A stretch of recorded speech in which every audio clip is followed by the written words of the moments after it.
পর্যটন কেন্দ্র সাজেকে আগুন লাগার ঘটনায় ৫ সদস্যের তদন্ত কমিটি গঠন করেছে রাঙামাটি জেলা প্রশাসন।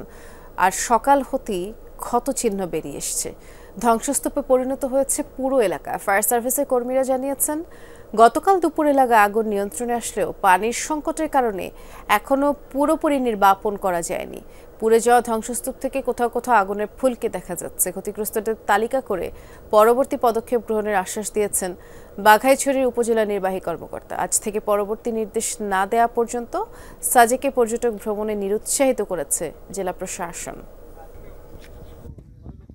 30 তারিখে উদ্বোধন করার কথা ছিল এই যে নিচে শতরঞ্জি রিসোর্ট, কিন্তু উদ্বোধন আর করতে পারিনি। এর আগে আল্লাহ সব নিয়ে গেছে। সোর্স না থাকার কারণে আমার পানি ব্যাক পাইতে হয়েছে, আগুন নিভাইতে অনেক কষ্ট হয়েছে।